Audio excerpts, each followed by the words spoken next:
nothing really has been done to find out exactly what happened to Ricky, how he died.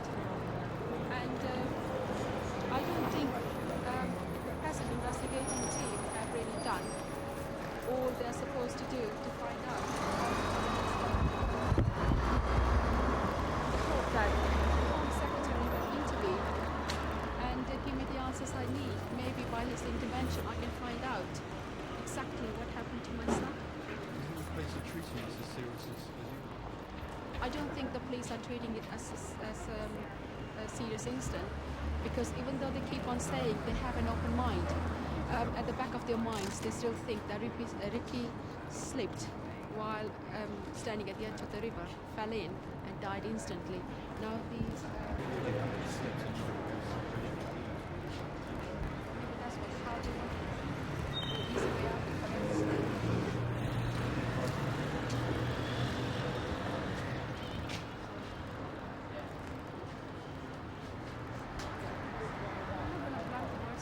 out of it.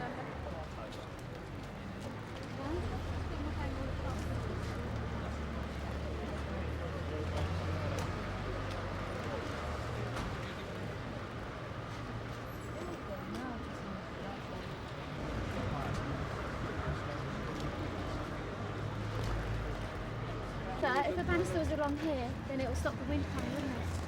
So put it along.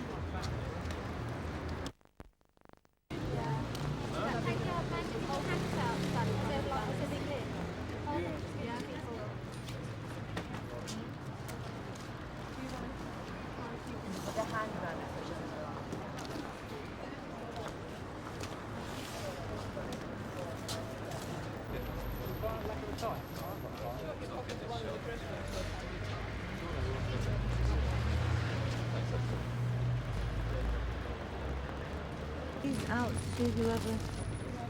Hello.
Louise is here as well.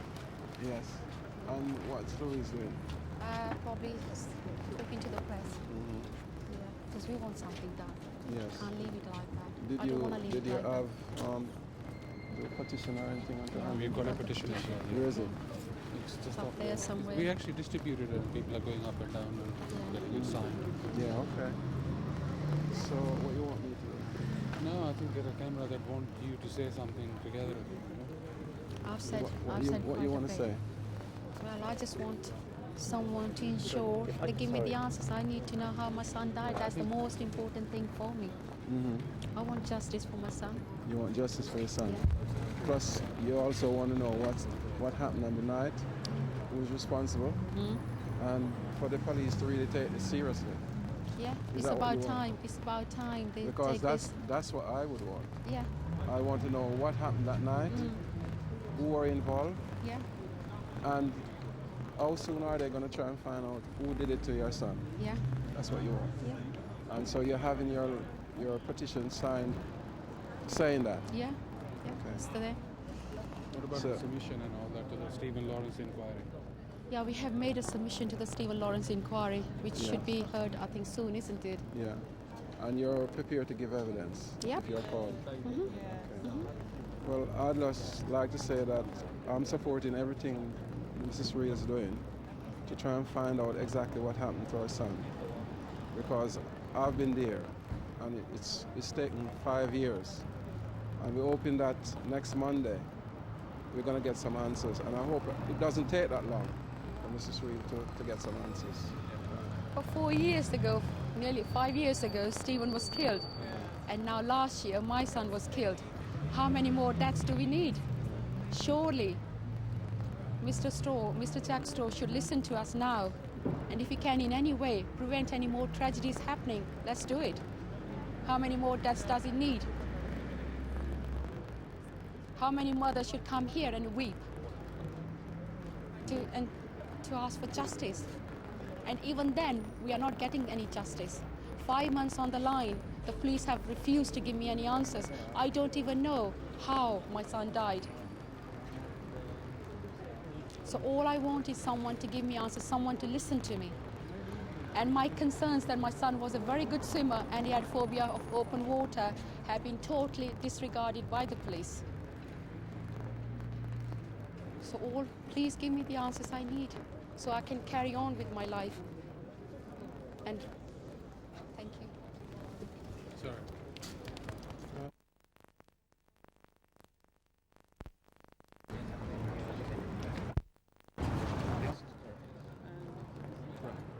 Mr. Lawrence, can you tell us what has brought you here today?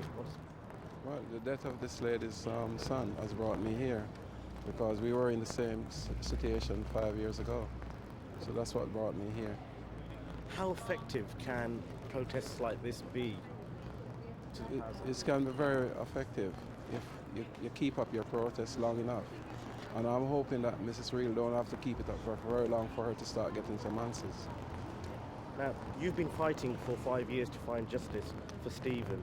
How do you identify with Sukhvinder's experience, and what advice would you give to her and the campaign? I can identify by the way she's being treated by the police and that she's not getting any answers, and that's the same thing that happened to us. And it took 3 years before we really knew what happened to our son. And again, I'm hoping that Mrs. Reel don't have to wait for 3 years to get some answers.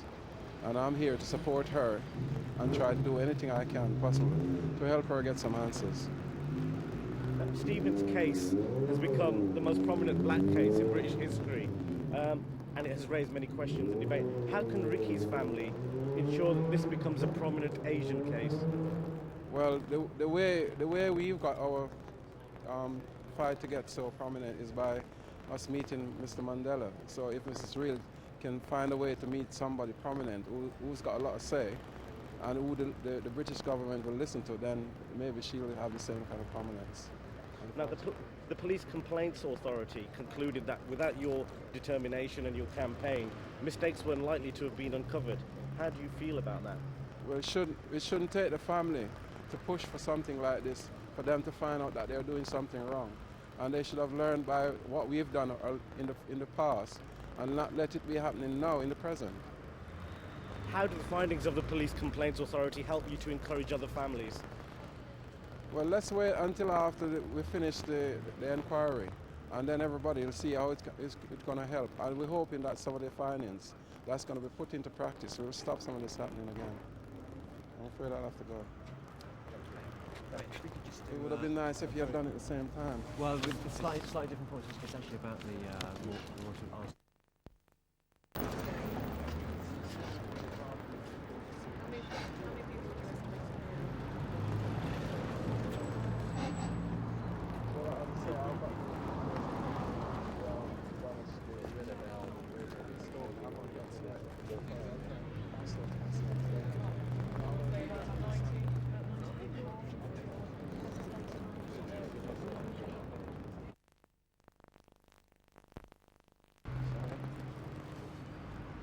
Suresh, can you tell me what the purpose of the vigil is here today?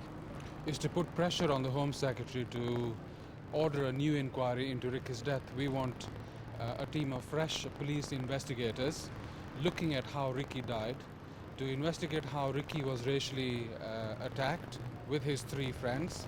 We want answers and we're not getting any. Can I just ask you to say that again, but this time to begin the sentence with the purpose of the vigil today? All right. Yeah, okay. just to set the So scene. you don't have to. Yeah, exactly. All right. Okay, that's a statement. I'm just going to move the camera back Okay. because it's just a little close to. So we just want to set the scene as we're here at the vigil, because this will be used as a bit of. And we're still running. We're on Okay. time. So Suresh, can I ask you, what is the purpose of the vigil today? The purpose of the vigil today is to put pressure on the Home Secretary to order a new inquiry into Ricky's death. We want we want Jack Straw to install a fresh team of police investigators who can tell us how Ricky died. We want him to tell us how the racial harassment and the attack that took place on Ricky and his friends is going to be investigated properly. We do not want the family to wait another 4 years to get the answers. So we want this Home Secretary to act swiftly and give us answers by installing a new team of police investigators. Can you tell me how effective can protests like this be for the Ricky Real campaign? Well, these events are protests like these are very, very significant. Not only does it give hope to families who've suffered a tragedy in their own homes, it publicizes the plight of the family and somebody's death, but moreover, it shapes public opinion. And we know, like the Stephen Lawrence case, the public opinion is with us in this case as well. Can you tell me, talk us a little bit about Neville's involvement in the campaign and the thinking behind that? Neville Lawrence, Stephen's father, immediately responded to our letters asking him to support the campaign. We have known Neville Lawrence for about 3.5 years. I was personally involved in the Stephen Lawrence family campaign, and Neville is trying to ensure that families of people who suffer racial murders come together in a United Families campaign for justice. So Neville's involvement and support is absolutely crucial and welcome, and he is a figure which everybody relates to, given the strength he has shown over the last 4 years with his wife Doreen. Okay. Now, what is the next step on from here, from this vigil? This is just the beginning. If you don't get the answers, masses of people in our communities will mobilize. We will link up with the trade unions, we'll go into the Labour Party conference and ask for support, and if necessary, the family is prepared to go on a hunger strike until it gets an answer.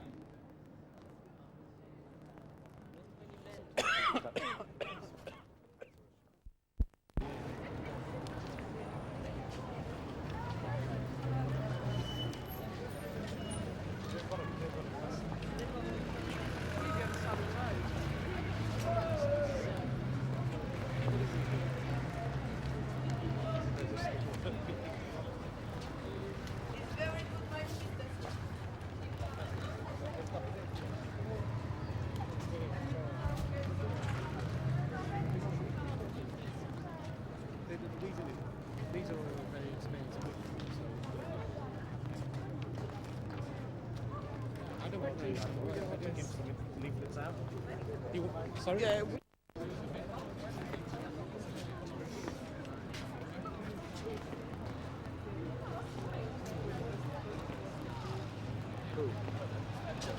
Sorry, from the BBC, we're just filming people.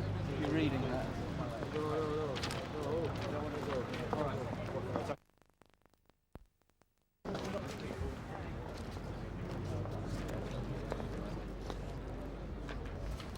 Three. Yeah, we're Rolling? Okay, Sukhdev, if you look at me. Can you tell me, Sukhdev, why you're here today and what exactly is happening today? Give us a bit of a background. Well, we're holding a candlelight vigil for Ricky because we believe that all that needs to be done, that should have been done, is not being done for Ricky. We still don't know how Ricky died. So by holding a candlelight vigil, we are asking the Home Secretary to intervene and install a fresh team of investigators who can competently find out how Ricky died. Can I just ask you to look, Sorry. because you're tending to look down a little Sorry. bit. If you try and keep your eye line with me, I'll ask you, what are you hoping to achieve by this vigil today? I'm hoping that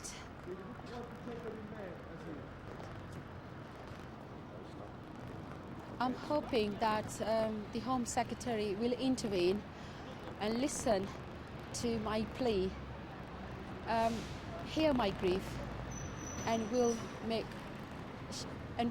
take all steps necessary to make sure that I get justice for Ricky. Can you tell me a little bit about what thoughts and feelings are going through your mind when you're having an event like this? I know it's very difficult, but if you can try and...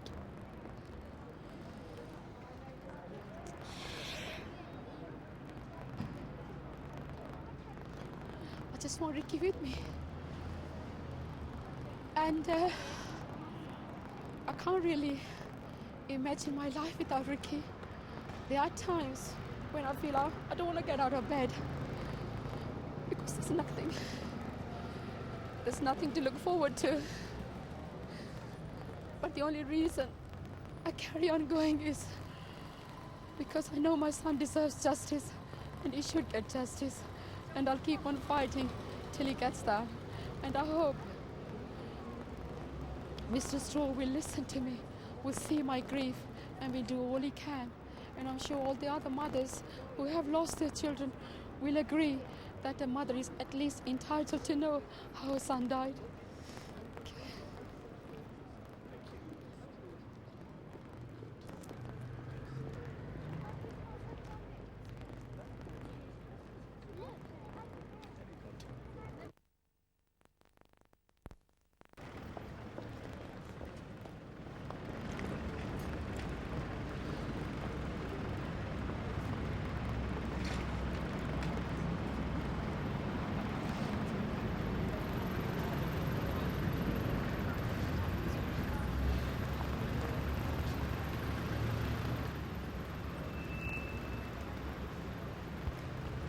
I can ask you a few questions, really, just to set the scene of the vigil today. Okay. So if you can explain that you've come along to the vigil today and what you're hoping to achieve, okay?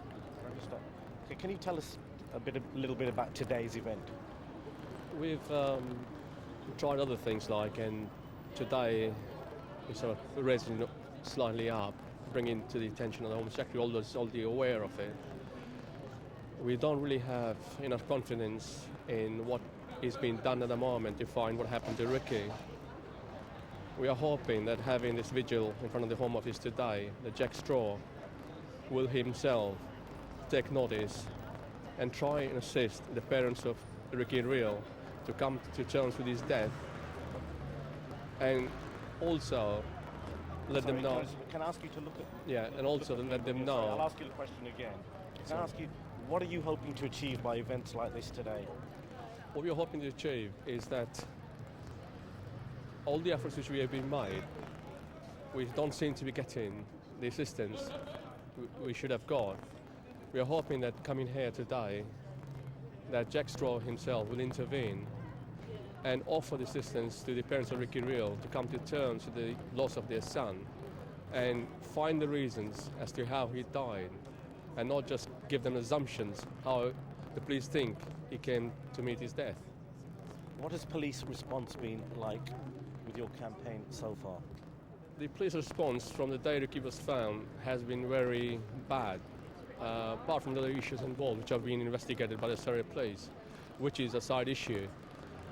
All we wanted the police to do is to find exactly what happened to Ricky. It should not be left to the parents of deceased to come and find the proof as to how he died.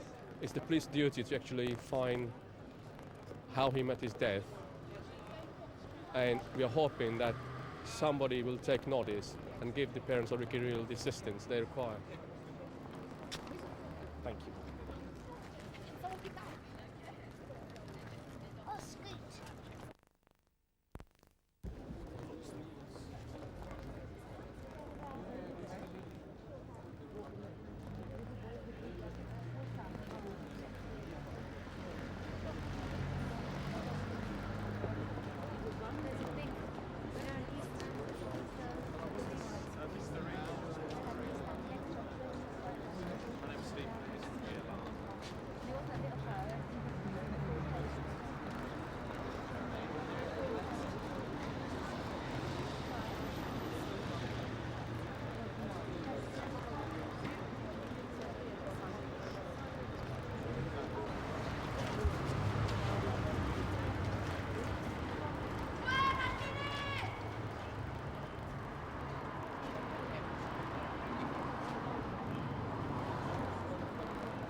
This is traffic at Moss outside the Home Office, M&S Studio.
And ident traffic at Moss Studio.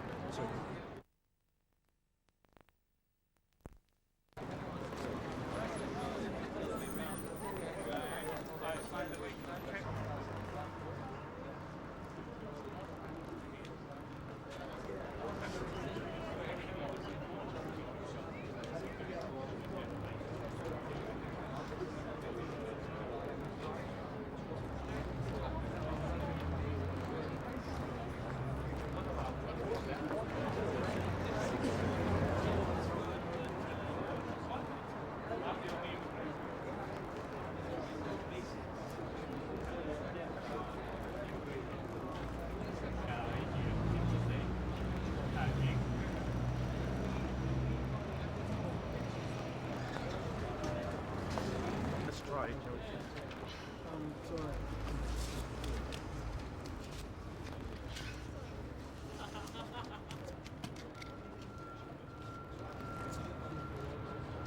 Well, just hold on to your lighter.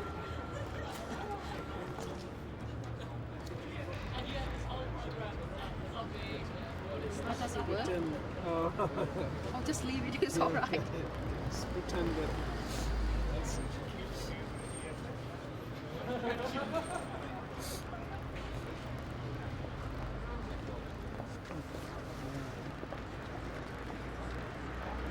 Give the light as many as you possibly can.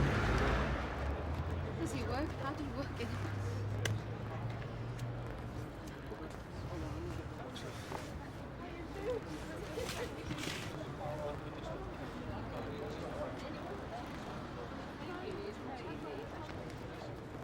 Yeah, we got 10 boxes of matches.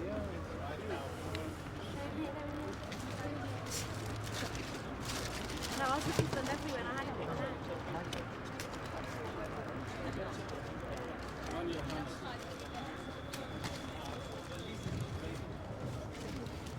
Let's have a draft today.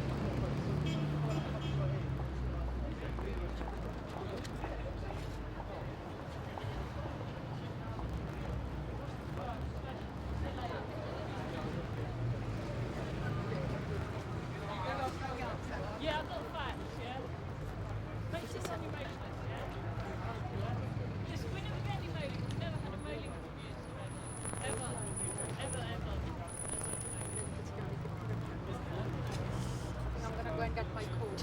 Yeah. Suresh said, what's his name? Jagdish was going to get it. He's going to come up today. So I'll ask him. If he isn't, then I've got a pack. I've got one at home. Some of it was quite a bit. I can bring it. And, Okay. give it- I'm doing the leaflets tomorrow. I'm getting printed. So it's just that I need some of the stuff. What time are you gonna go home? I live on site. I live at Riverton. All right. I can drop it there. Yeah, are you going to pick your kids up today? No, the kids are here.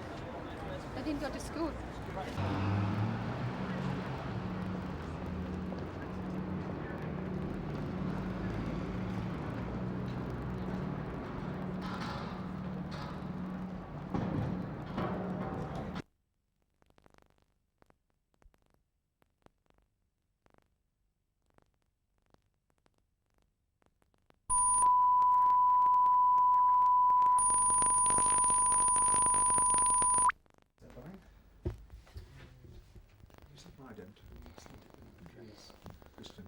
So, interview with Louise Christian, the solicitor for the Real Family.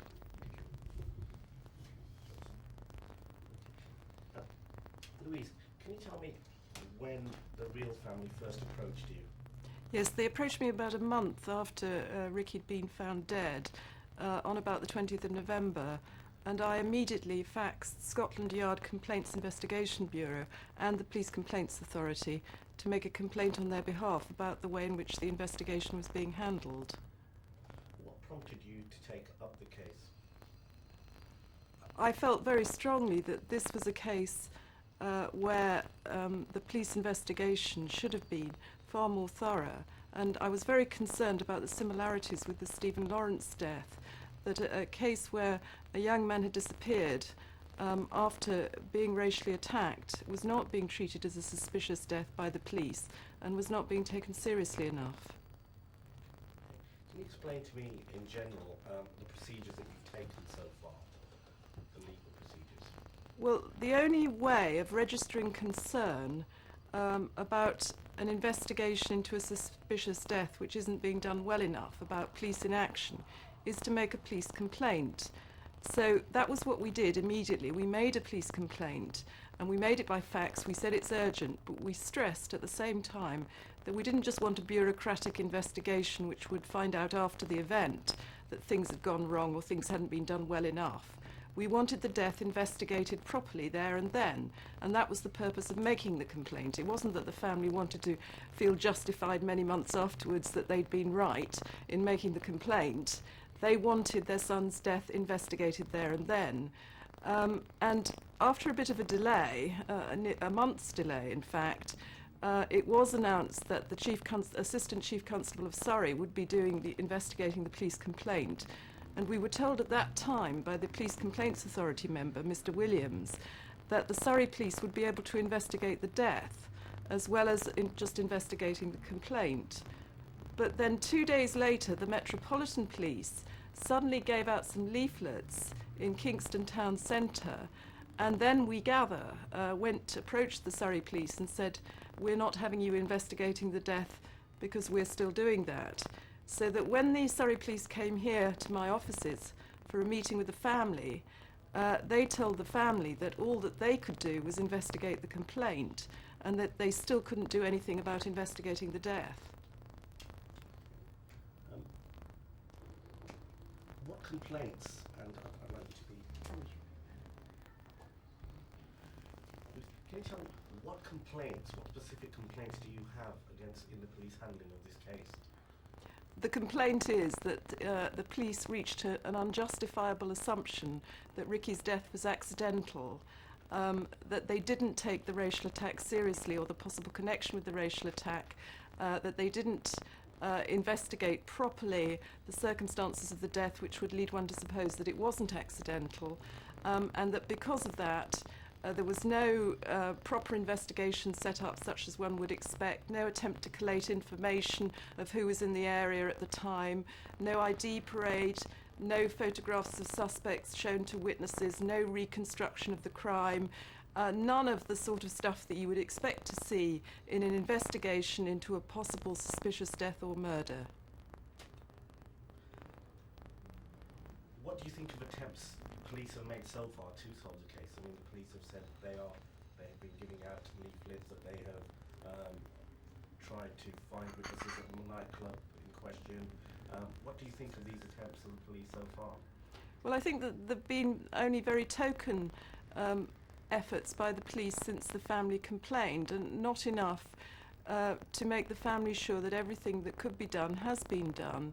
And there is an impression that the police are more interested in saving face and in countering the police complaint and being able to say, no, we weren't wrong, than in actually meeting the family's concerns about wanting Ricky's death investigated properly. Okay. I know you've answered this already, but I'll ask you again. What haven't the police done, in your opinion? They haven't done the kind of investigation that one would expect to see in relation to a suspicious death or murder. They haven't collated intelligence from the scene about who was there, who was out in the clubs that night. They haven't had an ID parade. They haven't shown photographs of suspects to witnesses, and they haven't done a reconstruction. Now, I understand there's a certain amount of bureaucracy surrounding the PCA, which you've kind of explained. I'd like to ask you again, could you kind of, in a simplified form, explain where we are now with the PCA as it stands today? If you explain that, you've actually put in a formal complaint and the procedure is now. On the 20th of November last year, a month after Ricky was found dead, we faxed the Police Complaints Bureau at Scotland Yard and the Police Complaints Authority with a complaint. The Police Complaints Authority, of course, only supervise the complaint. It's the police who actually investigate. And about a month later, it was finally decided that it wouldn't be the Met Police who would investigate the complaint. It would be an outside police force, the Surrey Police, and the Police Complaints Authority would supervise the Surrey Police. But what we wanted was for the Surrey Police to investigate the death and to actually take the steps that hadn't been taken, that we were saying should have been taken there and then, rather than having a long bureaucratic process at the end of which they might or might not find out that the family's concerns had been justified, and if they did find out that the family's concerns had been justified, it would then be too late. And we were told initially by the Police Complaints Authority member responsible, Mr. Williams, that the Surrey Police would have power to take any steps they wanted to immediately if they thought that the investigation of the death hadn't been sufficiently thorough, that they would be able to take steps there and then to investigate the death properly. But when the Surrey Police came to see us, they told us that they had been told by the Metropolitan Police that that wasn't on, that the Metropolitan Police had handed out a few leaflets and therefore were still investigating the death, and that all the Surrey Police could do was the bureaucratic exercise of determining after the event whether the Metropolitan Police had done the job properly or not. Again, another area which I'd like you to talk about is the connection between this case and the Stephen Lawrence case, and this whole point about racial murders not being investigated properly. Can you make the connection? What similarities can you see with Ricky's case and Stephen's case? Stephen's parents complained at the time of the police investigation that they weren't investigating it thoroughly, that they weren't doing the job properly, that they weren't following up on evidence properly, etc. The police took no notice of Stephen's family, and it was only long after the event, when charges were dropped, that a police complaints investigation found out that Stephen's family's concerns had been thoroughly justified, that there was police incompetence, and that the police hadn't done the inquiry properly. Exactly the same thing is happening now to Ricky's family. They are saying loud and clear to the police, you're not doing the job properly, but nobody's taking any notice of that in terms of doing a proper investigation. Instead, there's a bureaucratic process going on whereby the Metropolitan Police are being put in a position where they've got to say, we've done the job okay, the complaints investigation is going through a long process of looking whether they did the job okay or not, but nobody's actually responding to the family's concerns and saying, we could do X, Y, Z and the other to investigate this death more thoroughly. Perhaps I could say, I was just going to say, I might say a bit more about racism and the fact that both these... You could talk generally about the fact that, in racial murders, racially motivated crime, that the police tend to... Yeah. Okay. Yeah, it's my experience as a lawyer, very often advising people in the black community about suspicious deaths and about racial attacks, that the police are still not taking these crimes seriously enough. And I think the connections between the Stephen Lawrence death and the way in which Ricky's family have been treated by the police should have been taken far more seriously by the authorities. I think it's extremely surprising, given the amount of public concern that there's been about Stephen Lawrence's death and the inadequate police response and investigation of it, that we're seeing with the real family suffering much the same thing again. And unfortunately, these two families' experiences are mirrored by lots and lots of other families who suffer racial attacks or even racial murders, who feel that their cases are not being taken seriously enough by the police. And I really think that it's time we need to see action on that. Good. One last question. What is the next step as far as you're concerned now in terms of the case and where it's going? Well, all that we can continue to do is to call on the police to do a proper investigation. We're not in a position to investigate ourselves. We're not the police, and it wouldn't be right that we did that. Of course, Sukhdev Reel is desperately hoping that more information will emerge, and the awful thing for her is the feeling that if only the police had investigated this properly at the outset, she would know why Ricky died. She would have far more information about his death.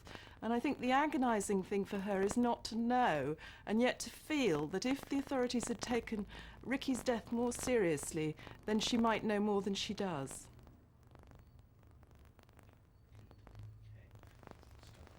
Is there anything else which you need to cover?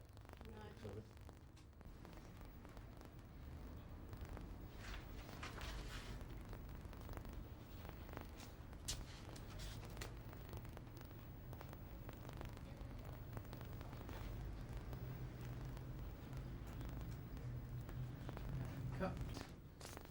Right, comes through.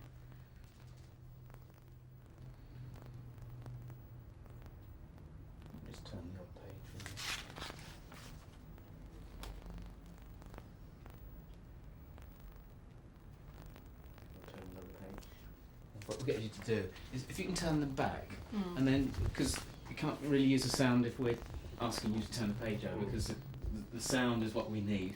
So just a few seconds of reading, then just turn the pages over. Okay. Okay, thanks. And camera's still running. So in your own time.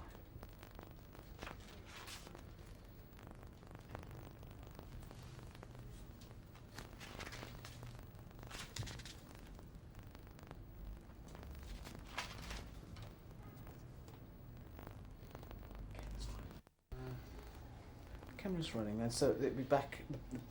Are we starting on that page then? Or Actually, I want to start on the PCA page and get Louise flicking over. So if we start on. Yeah, okay. And camera's running.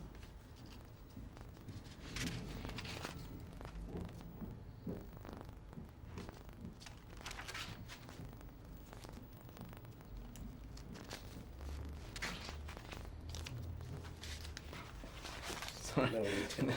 I think what we may need to do is actually rejuggle your file if you don't mind, Louise, and get you to move. Well, those possibly. I can't rejuggle my file. I can put my finger in it, but otherwise it's all right. it'll You take me cut hours round to cut round it. All right, and I'll just. All right. I won't do a complete move because you can't cut it in that. I can read. I can put my finger in it so that. Oh, that's good. Yeah. Should I do that again and yes, and please, go straight to that one? I think we're still running. Yeah. And camera's running.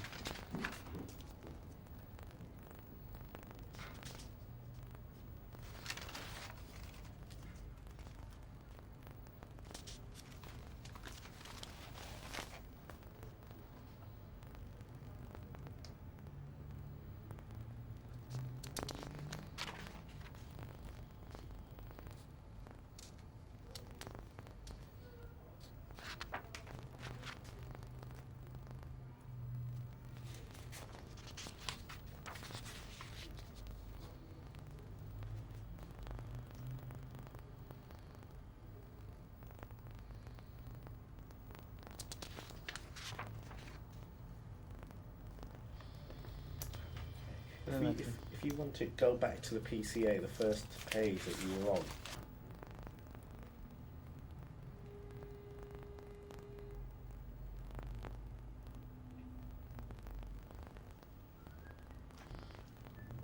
Lousy operating.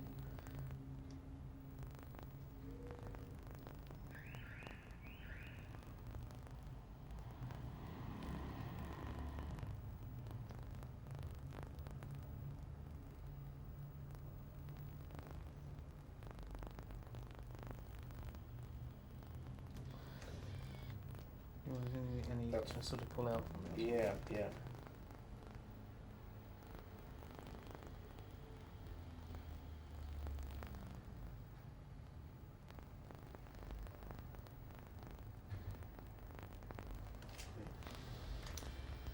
That's probably it. Do you need any more page turns? Well, I can cut round, so yeah. If you just need a wider, just general, just flip through the file again if you wouldn't mind. And there's pretty non-specific then.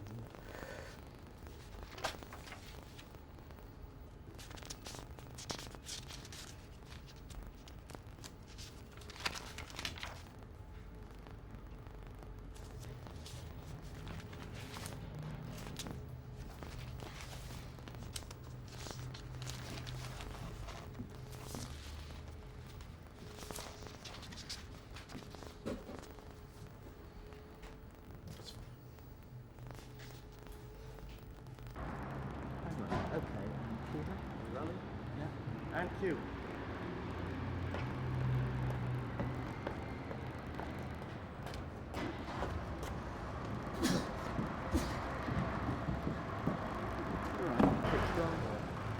And camera's running.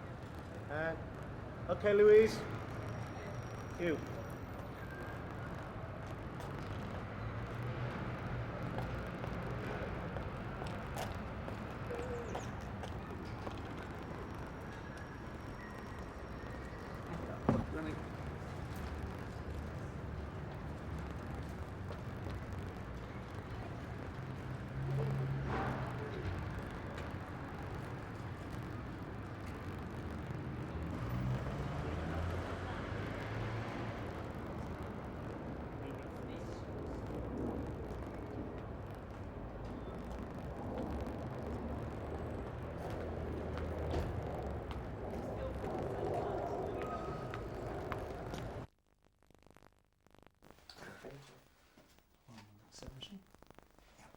ident that?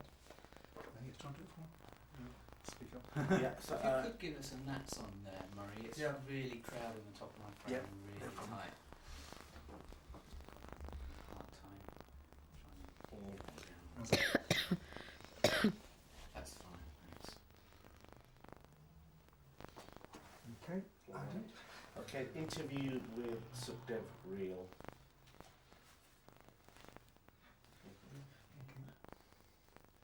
Now, Sukhdev, as if you're speaking to me for the first time, like I said, we can stop and start whenever we need to. Yeah. I just want you to talk me through the events, first of all, Yeah. of the 14th of October, Yeah. 97. Can you tell us a bit about that day and what happened? I came back from work on the 14th of October. Ricky usually comes in between 6 and 7. Ricky phoned me from the station saying the buses were running late and that he would be home shortly, not to cook any dinner for him because he was going to a friend's 21st birthday party. He told me he was going to Brunel because there was some sort of a do there. I said fine. I wasn't concerned about it because Ricky was a sensible lad. He always carried a mobile, and if the buses, trains were running late, or if he was going out anywhere at all, he always told me where he was going, what time he'd be back. I was going out to school that night for my other son's open evening.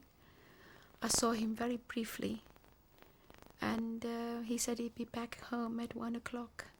So I went out. 1 o'clock, I checked his bedroom. Ricky wasn't there. I started calling him on his mobile, but unfortunately the mobile was switched off. I kept on phoning him for a few minutes. Because the mobile was switched off, that worried me a little bit, but I thought maybe he was in a train. 3 o'clock, when Ricky didn't come home, I knew something had happened to him. Don't ask me how, I just knew that there was something seriously wrong because Ricky's never done this before. I started ringing the local police stations and the hospitals. The fear that was at the back of my mind was that Ricky was in a car with 3 of his friends. He was out with 3 Asian friends who were also studying with him at the Brunel University. The fear that was at the back of my mind was that maybe they were involved in a car accident. So I rang the hospitals, local police stations. They said no accidents were reported. In the morning, I rang the security at the Brunel University. They said they'll check it and phone me back. By that time, I had already phoned the West Drayton police station, and I was told, yes, a police officer will be along shortly, and I phoned my brother as well. The police officer came, and while I was talking to him about Ricky's failure to return home, and if the police officer could take a statement, we had a phone call from the Brunel University, the security officer, saying yes, he has managed to trace Ricky's friend, one of his friends, who managed to give us the names and the telephone numbers of the 3 other boys who were out with Ricky that night. The police officer spoke to one of the boys, who confirmed to the police officer that yes, they were out in Kingston on the 14th of October. They were racially abused and attacked. They ran to find a place to hide, a place of safety. And Ricky was never seen alive again. They said they were under the impression that before this fight occurred, Ricky wanted to go home. Ricky was due to attend a conference the next morning, and he had told the friends he had to go home early. So the friends said that they were under the impression Ricky had caught a bus because they were standing near the bus. The friends were saying that they wanted to go to the Options nightclub. Ricky didn't want to go to the club because he wanted to be home early. So the officer, even knowing that a racial incident was mentioned, that the boys were attacked, did not take any statement at all. We were told by the officer that Ricky was over 18. Maybe he doesn't want to come home. Maybe, there was a problem at home. So we would have to wait 24 hours before, they'll take a statement. So I phoned Ricky's friends and asked them to come home to us.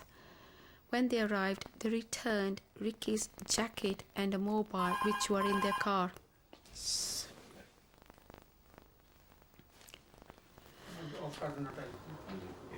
नहीं हेठला plug कर दो. Just switch off the. That's good. Sorry. Yeah, it's okay. You'll go back. So, can you tell me, when did you start worrying? I started worrying at 1 o'clock because for 20 years, or shall I say, whenever, not 20 years, sorry. Okay. We started. Okay, we can start right now. Yeah. Okay, I'll ask you a question again. When did you start worrying? I started worrying about Ricky at 1 o'clock because Ricky had always kept his word. If Ricky said he was going to return at 1 o'clock, Ricky would always turn up at 1 o'clock. Not 1:05, but 1:55. Sorry, stop. All right, you want to unplug the phone? Sorry. Which one is it? Does it just have the other plug? Yeah, just take it out. I'll pick that up again.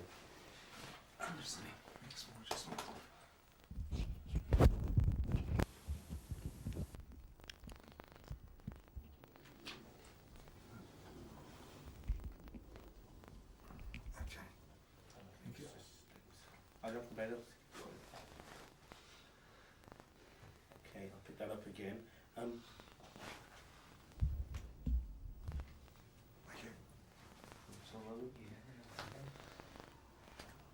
can you tell me, when did you start worrying and notify the police? I started worrying at 1 o'clock because Ricky had told me he'd be home at 1. And because Ricky didn't arrive home at 1 o'clock, because Ricky did not phone me to say that he will be late, I knew that something was wrong. Ricky always carried a mobile. If there was any problems whatsoever about the time, he would always phone me. Like, for example, on that same day, he phoned me to say, "Mummy, buses were running late." Anything at all. If he met a friend, he would always phone to say, "Mum, I'll be home at this particular time." He knows I worry about him. I worry about all my children. So 1 o'clock, I knew that there was something to get really concerned about. But then I thought, well, give him time. Maybe he's held up in traffic. Maybe, the trains were running late.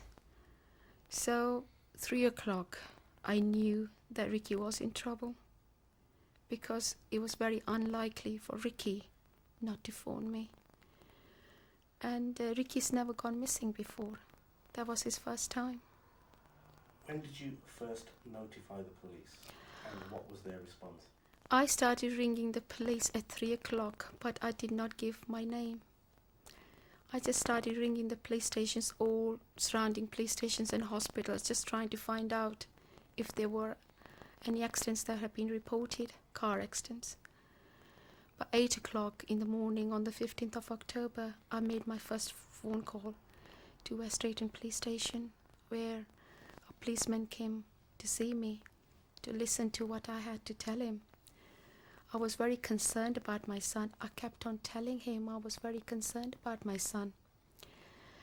And we had a phone call from Brunel, security officer, whom I had contacted earlier, who managed to trace one of Ricky's friends. And from that friend, we managed to get telephone numbers of the boys who were with Ricky on that particular night. I spoke to the boys, but before the police officer also spoke to the boys. Ricky's friends had told the police officer that on the 14th of October, they were racially abused and attacked while they were in Kingston by 2 white youths, and that they fled to find a place somewhere to hide. That was the last time Ricky was seen alive by them. They said they were standing at the bus stop trying to persuade Ricky to go with them to the Options nightclub. And Ricky had told them that he had promised parents to be home at 1, plus he had to attend a conference in Docklands the next morning, and he wanted to be home early. So while they were discussing this fight occurred, and nobody saw Ricky after that. What was the police response to you initially? The policeman who attended our premises refused to take a statement. He said their guidelines clearly state that if a person who is a missing person is over 18, they cannot do anything for the first 24 hours. Then he said to me that Ricky may not want to come home. Maybe there was a problem. He said if Ricky doesn't come home within 24 hours, after 24 hours, we should call them again. And they'll take a statement.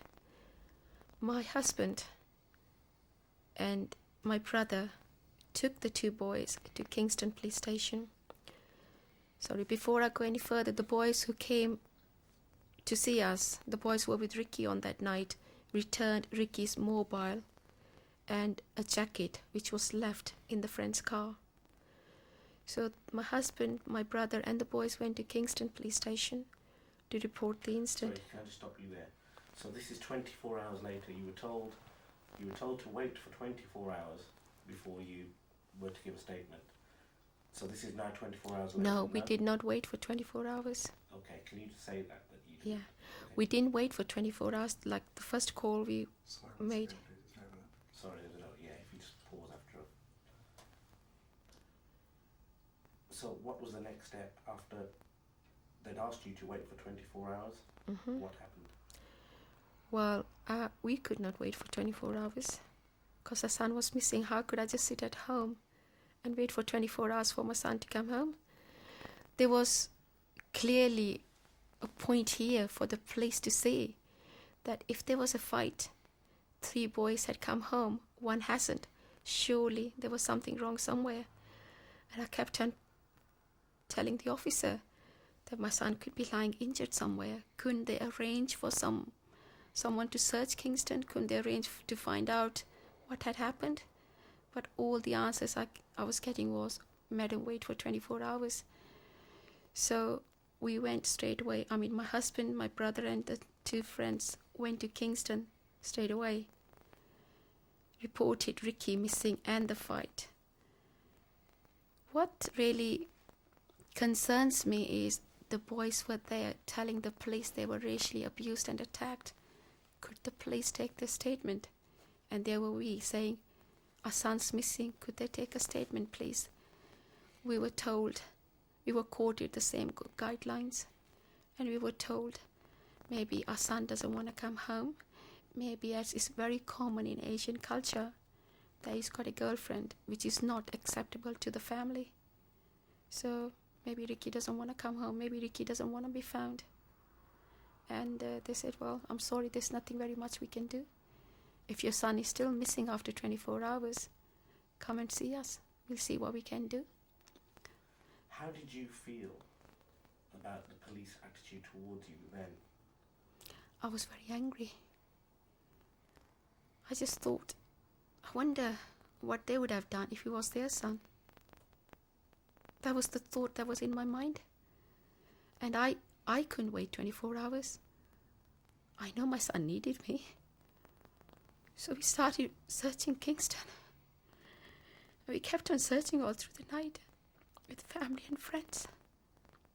And we couldn't find our son. So, while one party was searching in Kingston, the other party was ringing around. Missing Persons Bureau, anybody else we could think of. Friends, family. But nobody seemed to know what happened to my son.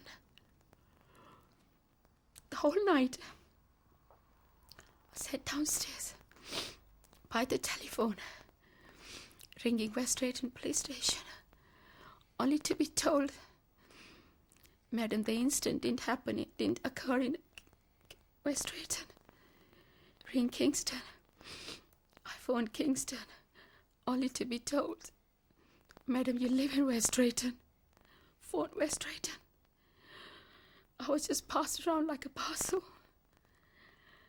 The whole night, I couldn't get any answers from anyone. And at one stage, I was told by the police not to disturb them. They had far more important cases to deal with than to worry about my son. And the next morning, a police officer came in to collect a photograph of Ricky. Nothing happened for the first 24 hours. Nothing happened for the next 4 days. We were organizing our own search parties. We used to leave home at about 8 or 9 in the morning. I did not return home till about 3 in the morning the next day. All days were spent in Kingston, just wandering around.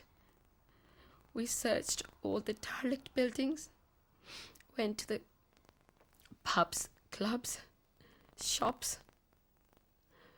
We searched the park, talked to the boat people, jumped into the buses, late night buses, talked to the passengers, drivers.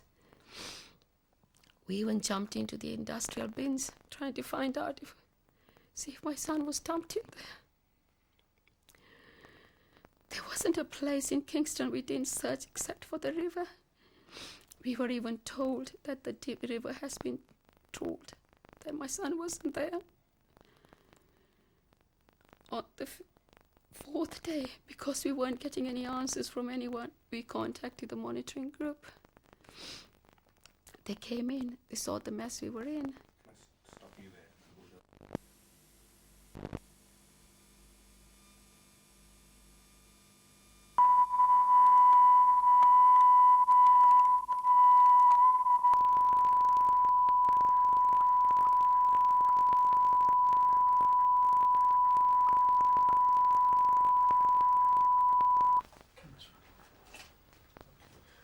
So Ben, we've talked about the 14th of October. I want to fast forward a little bit now to the week leading up to the 21st. And you've talked a bit about it, but I'd like you to talk through it again. And what were you and your family doing? What were you and your family doing during that week? Before 21st. Before 21st. Well, with the help of our friends and family, we were circulating leaflets, giving leaflets to everyone, searching buildings, going into shops, clubs, pubs. We found out that on the particular night at Options, it was a Bhangra night organised by Kingston University. Managed to trace that group as well. We managed to trace video cameras, CCTV cameras outside Pantals in Wood Street, on which Ricky was seen walking on 15th of October at 12:21 a.m. with the other boys. And we also managed to trace a gentleman who said he saw someone fitting Ricky's description the next day, sitting not far from where he was found. All this information was given to the police. We searched old buildings, derelict buildings, interviewed and spoke to bus passengers, late night buses.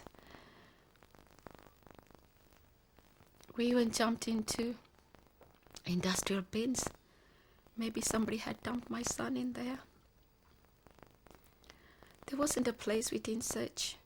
There's a park nearby where we went behind the bushes with big sticks trying to find out if somebody was dumped there.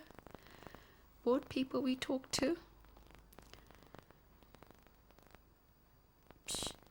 Went behind the shops. I can't think of any place where we didn't search except the river. The reason we didn't search the river was because we didn't have the resources to do that. I now wish we had done it, because that would have saved us all the pain we went through for the first 7 days. Can you just talk me through, I know this is very difficult, but while you were doing all of this, I'd like you to stress what the police were doing while this was going on. So if you can say that in a full statement. I don't think the police were doing anything. They didn't do anything on Wednesday. On Thursday, we were desperate. We searched the monitoring group. We contacted the monitoring group. They came around and went straight away to get my MP, Mr. John McDonnell. Mr. McDonnell came in, listened to us, went straight away to the police station. That's when things started moving. On Thursday, the police came after Mr. McDonnell's visit, took a statement, and then we went to Kingston, and we had a phone call from one of the inspectors of West Drayton Police Station to meet him in Kingston. Right. At this stage, we were totally confused, because we were given names of different police officers saying they were dealing with your case, and then half an hour later, if we asked for the same police officer, we were told, no, madam, he's not dealing with the case, somebody else is. So we were never given a specific name of any police officer we could rely on. We could sort of say, yes, he's our main contact. So we were asked to go to Kingston. We went to Kingston Police Station, where we saw 2 inspectors. But there was another CID officer who said he's taken over the case. But then a few hours later, when we phoned the police station, we were told, well, he's no longer there. He's not dealing with the case. And then Friday, we had a phone call saying another officer has been appointed as a consultant to the police who will be dealing with that case. So half the time, we didn't know who to contact. And we didn't even know who was dealing with the case. Was it West Drayton Police Station, or was it the Kingston Police Station? Now, on Thursday, after the MP visited us, we were told by the police in Kingston that the search will be carried on all throughout the night. And when we came home, must be about midnight, I phoned Kingston Police saying, well, have they found anything? We were told the search had stopped. So when I asked them why, because we were promised the search will carry on throughout the night, I was told that they had received instructions from West Drayton Police to stop the search. So I contacted my MP at home, who promised to phone them to resume the search. So this is what was happening to us. We just didn't know where we were. And there were times we were told, yes, the officers were in Kingston looking for my son. And friends and family and all of us, I was personally there in Kingston, didn't see a sign of police officer looking for my son. No, not even one police officer at all. So I don't think they carry out the investigation at all. So how could they come to the conclusion that my son had died the way he had died? It's just speculation on their part, really. I just want to take you back a little bit again, and I want to talk specifically about the CCTV footage. Right. Okay. So I'll ask you what information you came across. If you tell us, and if you make it clear that you found the CCTV footage, okay. I'll ask you the question. What new information did you come across while you were searching? We managed to trace a security officer who had seen all the 4 boys that night at round about midnight. And that name was passed to the police. We managed to trace a CCTV camera outside Pantos, where Ricky and his friends, Ricky is seen walking at 12:21, and that information was passed to the police as well. And then there was another building, a forklift driver, who said he's seen someone fitting Ricky's description. He even described the clothes Ricky was wearing, these clothes, before any information was released out to the public. And that was passed on to the police as well. But I'm not sure whether the police have traced them so far. I also want you to stress whose idea it was to search the river. So if you can say that we'd searched everywhere, not the river. I know you've already said it, but I'd just like you to, if you can, in a full statement. Why I searched the river? Whose idea was it to search the river? Right. We asked the police to search the river simply because there was a river nearby. And my fear was that as we couldn't find Ricky anywhere else, as he ended up in the river. Because there wasn't a place we left. There wasn't a stone that was left unturned really in Kingston. So if he wasn't on land, he must be in the river. What happened on that day? The police eventually agreed to search the river, is that correct? Yeah. Okay. What happened on that day? We were told that the divers will be going in on the 20th of October, but there was a problem elsewhere. So we were told the divers will go in on the 21st of October. We were expecting a police officer to come to the house to take my daughters out shopping because they wanted to buy the clothes more or less matching the description Ricky was wearing, because Ricky had always kept the receipts. The clothes he went out in that particular night were brand new clothes, and he had receipts at home. So we had the police officers coming in to collect those receipts, so the family were expecting them.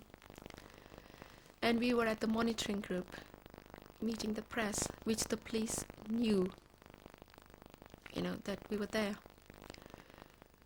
We had a phone call from the police to say, keep Mr. and Mrs. Real there. I suspected that there was something wrong, otherwise the police wouldn't say that. Because I already knew that the divers were going in the river that morning. So I quickly phoned home. I just wanted to make sure the kids were alright. And as soon as I phoned, my daughter said to me there were police officers who were waiting outside. Is it okay to open the door? So I said, well, fine, open the doors, because we were already expecting them. So while I was talking, the phones went dead. I kept on ringing, couldn't get through. By that time, a police officer had come in and told me my son had died, that they found my son in the river. So we quickly got in the car and drove home. And as soon as I walked home, as soon as I arrived home, my kids were very upset. They said the police officer had already told them that they found the body of their brother in the river. I got an 11-year-old son. Surely the police could have spared him that. It's a mother's job to do that, not the police officers. And my other daughter said to me, Mummy, why wasn't you there? It was your job to break the news to us, not anybody else's.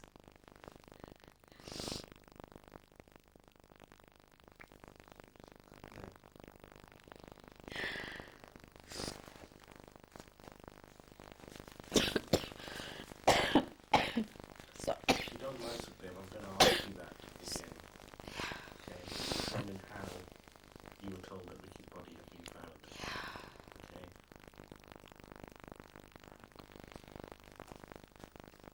Okay, Sukhdev. When and how, and I'm not talking about how you were informed, the fact that the police came here and told your children. I just want you to tell that story. When and how were they told that Ricky's body had been found? I was told by my children that the two officers came home. Sorry, a bit overlap here. If you just pause a second after I've answered the question. Okay, I'll ask you again. When and how were your children told that Ricky's body had been found? I was told by my children that two police officers came home and told them that they have found body of their brother in the river. And I've got an 11-year-old son who was also present. My daughter turned around and said to me, "Mom, you should have been here. It shouldn't be the police telling us what's happened. It should be you." And I agree with her. I don't know why they couldn't wait for me. They knew where I was. They knew I was on my way home. The least they could have done was to spare me that. Okay. Now, going on from there, the police, after they had found the body, what was their theory on what had happened to Ricky? When they found Ricky, I asked them if I could see him straight away, because I hadn't seen him for a week. I was told no, they had to carry out a post-mortem. So I said, well, fine.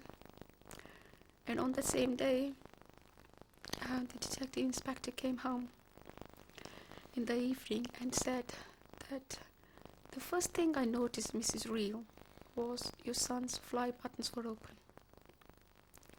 And he placed a great significance on that. He said, as far as I'm concerned, your son went to the edge of the river to relieve himself, slipped and fell in. He said, I've been to the river and the edge isn't very safe. I straightway said to the inspector, I said, my son's a very good swimmer. He had phobia of open water. I know my son would never go near open water. I've known my son for 20 years. I know there's no way Ricky would go near open water. In fact, it was only last year we arranged a trip to go to the beach in August. Ricky didn't want to go. I've known the state of fear Ricky gets in. Every time you mention beaches and things like that, Ricky would not go near open water. And I argued with him. I said, look, I don't agree with his conclusion. Has he got any proof? He said no, but because his trouser buttons were open, that's the only thing he can say. Plus, there are no marks on Ricky.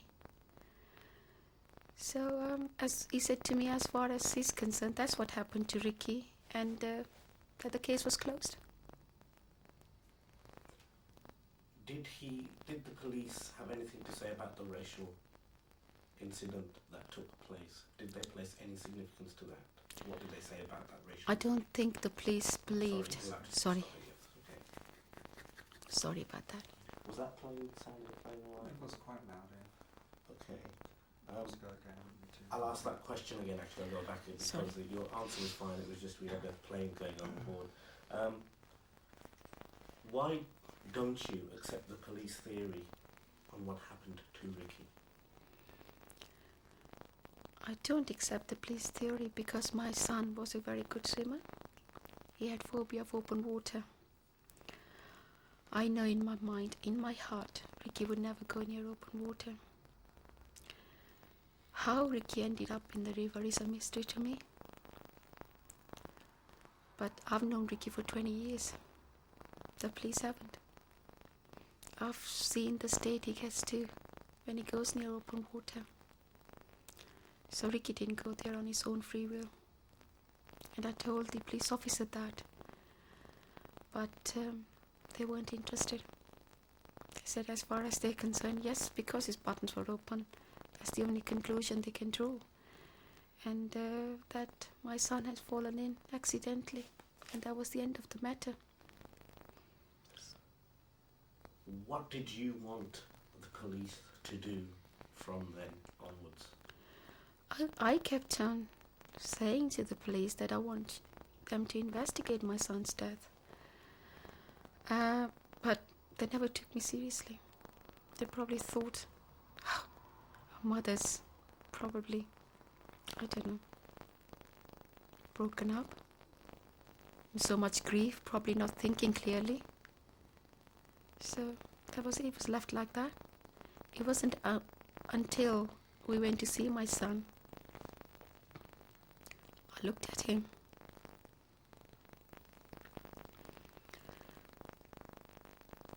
And I made a promise to him. Doesn't matter how long it takes, I'll find out what happened to him. I know when my son entered the water, he wasn't on his own. So I told the police officer and the coroner's officer that we were going to arrange for a second pathologist, an independent pathologist, to carry out a second post-mortem, because I did not agree with what the police were telling me. I did not agree with the opinion, simply because they have no evidence to prove that that's what's happened. And I was told that Ricky's body was ready to be released, and all they were waiting was for the paperwork to get ready. And I asked for his belongings, and I was told that they will dry clean it and release it to me. I said, it doesn't matter, I'll wash it myself. So I was given all Ricky's clothes and other personal belongings to bring home. And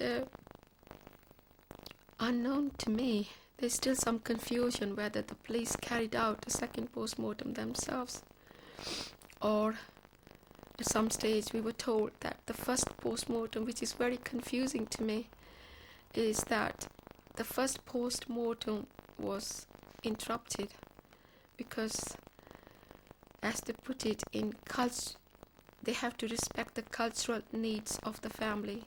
In Asian families, the police said everybody wants to see their dead sons or dead people or dead relatives.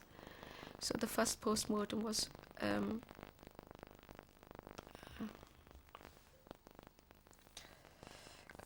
It's okay, you can stop there. Stop there. If you can tell me something, what is it that's driving you now? the anger, the pain. Can I And stop you there, sorry? Can I just get you to answer that in a full statement? sorry, What is it you can say that keeps me going? what keeps me going on is the anger I feel, the pain, the injustice of it all. I mean, I just feel if I don't get justice, there must be other families who don't get justice.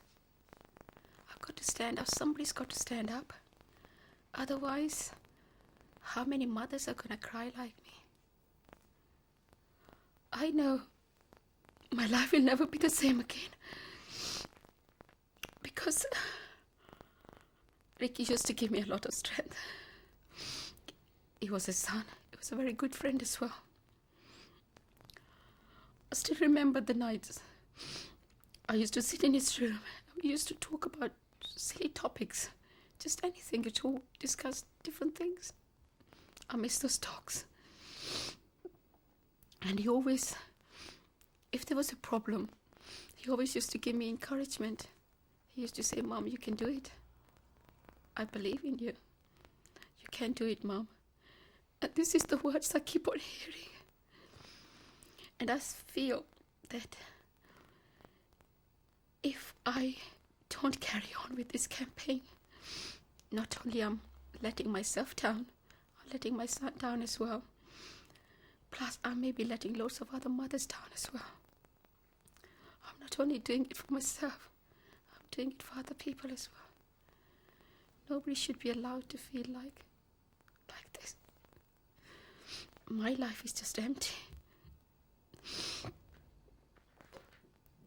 What help have you had in getting justice? I want you to talk a little bit about the campaign here.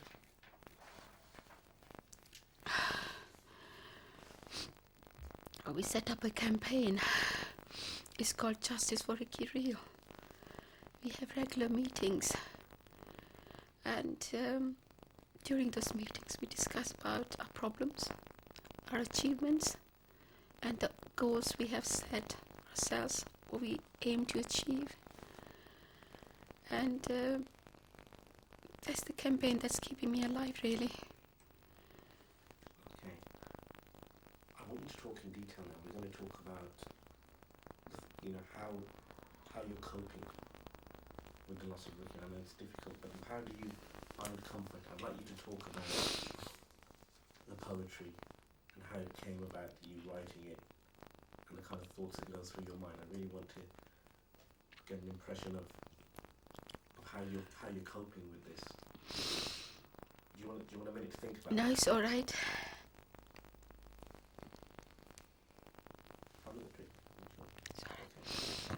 If you could, I'll ask you the question. How are you finding comfort? Well, to be honest, I'm not coping very well with Ricky's death. The only comfort that I get from it all is I spend a lot of time in Ricky's room, surrounded by his belongings, his books, his clothes. And by writing poetry, that's the only way I can express my feelings. Two things I do. I've got a diary where I put my thoughts in it every night before I go to bed. I do this. It's just simply to tell him how I feel. I more or less say goodnight to him every night. Sort of feel wherever he is, maybe he'll listen to me. The second thing is I write a lot of poetry. Some of it is very personal, but it's my way of expressing my grief, because I find it difficult to talk to people. The only people who will understand the grief I'm going through are the people who have lost a child themselves. So for me, if I'm feeling really sad, which I am most of the time, I just write poetry, tell him how I feel.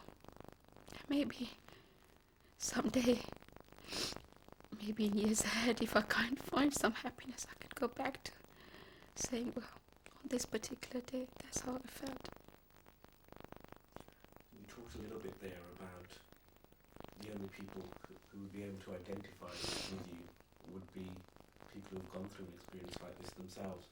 I want you to talk briefly about the help that Neville Lawrence has given to you, and how important that's been in driving you on, for justice. So I'll ask you the question: how important is Neville Lawrence's support to you and the Lawrence family? If you can answer this, of course. I've only met Mr.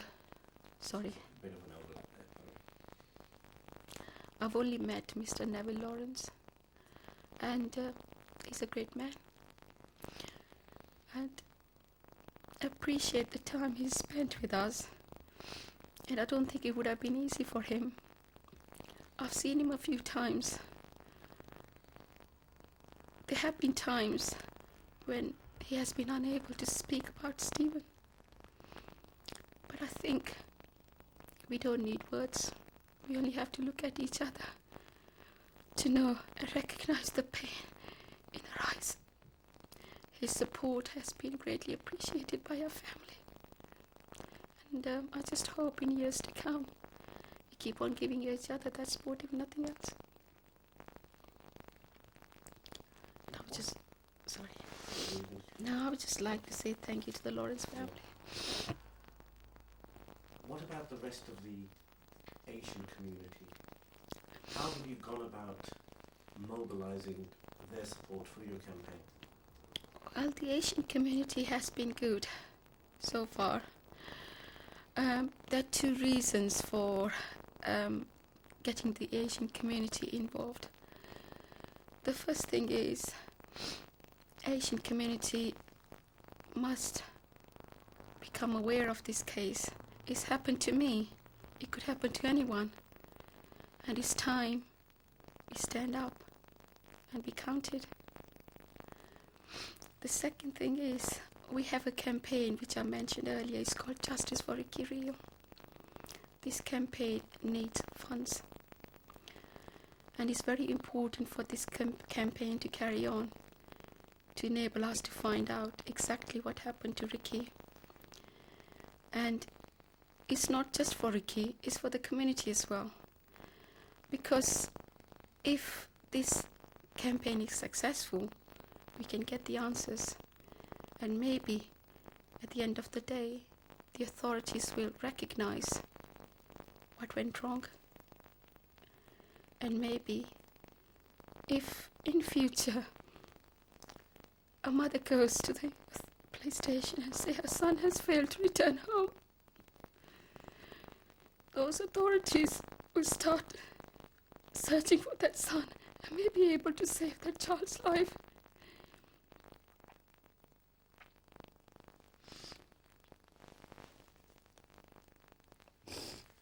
Sorry. So, I want the community to stick together. And today, I need support. Who knows who's gonna need support tomorrow? So please, please, all I ask is please help